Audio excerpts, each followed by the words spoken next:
Jadi di video kali ini saya ingin mereview hasil investasi saya selama 1 tahun di Amarta P2P Lending. Dan saya juga ingin mereview prospek Amarta P2P Lending di tahun 2023. Dan di video ini juga saya ingin mengungkapkan kekecewaan saya kepada Amarta karena di tahun 2023 ini performa Amarta itu benar-benar buruk. Padahal di tahun 2022 kemarin itu performa Amarta sangat bagus menurut saya. Oke, tidak usah berlama-lama lagi, kita langsung buka saja aplikasinya. Nanti saya akan jelaskan kenapa saya sangat kecewa dengan performa Amarta ini di tahun 2023 ini. Jadi saya sudah berinvestasi di Amarta ini kurang lebih sekitar 13 bulan atau 1 tahun lebih. Di bagian menu beranda ini kita bisa melihat total aset saat ini adalah 10.271.000 dengan bagi hasil yang sudah diterima atau keuntungannya 2.821.000, atau dalam persen saya sudah mendapatkan keuntungan 24% dalam 1 tahun. Saya sendiri sudah menarik sebagian dana investasi saya di Amarta ini kurang lebih sebesar 2.800.000-an, dan kemungkinan saya akan terus menarik dana investasi saya dari Amarta ini karena saya merasa Amarta sudah tidak menguntungkan lagi dan sudah mengecewakan sekali performanya. Di bagian beranda ini juga kita bisa melihat ada 55 mitra yang sedang saya danai, dan di bagian beranda ini pendanaan yang kurang lancar itu totalnya ada 6. Tapi kalau kita buka menu portofolio, pendanaan yang kurang lancar itu ternyata lebih dari 6. Gak tahu nih dengan aplikasi Amarta kenapa bisa berbeda antara di menu beranda dan di menu portofolionya. Di sini kalian juga bisa melihat total uang saya yang nyangkut di pendanaan yang kurang lancar itu kurang lebih sekitar 1.500.000-an. Menurut saya itu lumayan besar banget sih. Padahal di tahun 2022 dari bulan Mei sampai bulan Desember 2022 dari total 40 mitra yang saya danai itu hanya 1 yang macet, itu pun yang grade-nya B. Tapi setelah memasuki tahun 2023 pendanaan yang kurang lancar itu terus bertambah. Hingga pada saat video ini dibuat totalnya ada 11 mitra yang terlambat membayar. Bahkan ada mitra yang baru membayar 3 kali sudah terlambat. Dan yang terlambat itu semuanya grade-nya A. Di sini juga ada mitra yang masuk kategori lainnya. Untuk yang masuk kategori lainnya ini artinya mitranya meninggal. Dan untuk yang meninggal ini sisa pokoknya kembali 100% ke kita. Lalu di aplikasi Amarta yang terbaru ini entah kenapa sudah tidak ada informasi TKB 90-nya. Tapi kalau yang di versi webnya sih masih ada.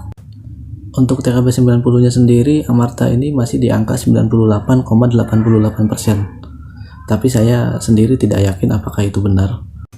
Karena kalau melihat portofolio saya, pendanaan yang kurang lancarnya itu cukup banyak, mencapai lebih dari 15%. Oke, untuk lebih jelasnya kita langsung buka saja portofolionya. Untuk pendanaan yang lancarnya totalnya ada 48 mitra. Tapi kita akan skip aja, kita langsung ke bagian pendanaan yang kurang lancar saja. Kita akan scroll terus ke bawah ke bagian yang pendanaan kurang lancar. Nah, yang pertama ini ada Sukarmi. Padahal ini tinggal 7 kali membayar lagi, tapi ini sudah macet.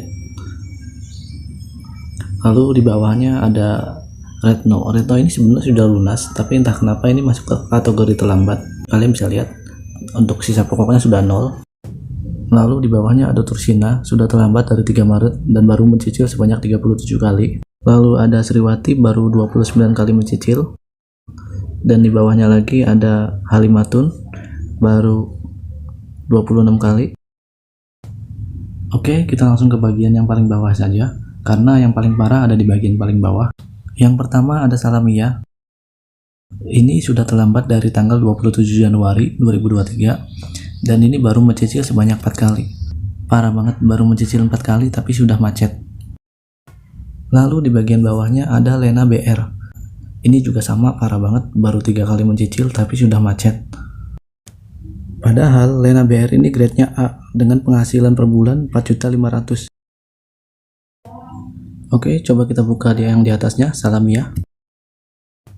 Salamia ini juga sama, grade-nya A dengan penghasilan per bulan 7.500.000. Menurut saya ini penghasilannya cukup besar, tapi entah kenapa bisa terlambat.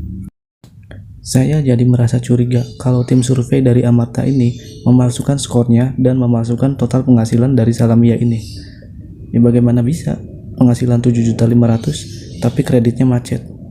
Entahlah. Yang pasti saya sudah merasa kecewa dan merasa tidak percaya lagi dengan Amarta, dan saya memutuskan untuk berhenti berinvestasi di Amarta ini, dan sedikit demi sedikit saya akan menarik dana investasi saya.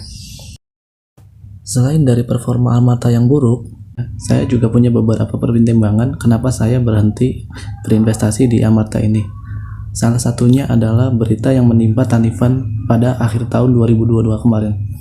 Saya tidak akan menjelaskan lebih lanjut apa yang menimpa Tanifan, kalian bisa cari sendiri di Google. Nah, Tanifan ini adalah P2P lending yang kurang lebih mirip seperti Amarta. Kenapa saya bilang mirip? Tanifan juga menyasar ke pendanaan mikro seperti Amarta ini. Bedanya kalau Tanifan itu yang didanai adalah para petani, sedangkan Amarta ini yang didanai adalah ibu-ibu rumah tangga. Baik Amarta maupun Tanifan, keduanya menyasar kredit mikro yang kemampuan membayarnya kecil. Oke, segitu saja video kali ini. Video ini hanyalah video sharing pengalaman saya berinvestasi di Amarta P2P Lending selama 1 tahun. Jangan jadikan video ini sebagai patokan. Investasi apapun ada resikonya. Lakukan riset kalian sendiri dan selalu pelajari terlebih dahulu instrumen investasi yang akan kalian masuki sebelum kalian benar-benar berinvestasi di instrumen investasi tersebut. Jika kalian ada pertanyaan atau kalian mau sharing pengalaman kalian berinvestasi di P2P Lending, silahkan tulis di kolom komentar. Jangan lupa juga klik tombol jempol ke atas jika kalian menyukai video ini. Serta jangan lupa klik tombol subscribe-nya serta nyalakan loncengnya, karena satu subscribe dari kalian itu sangat berarti untuk channel ini. Terima kasih.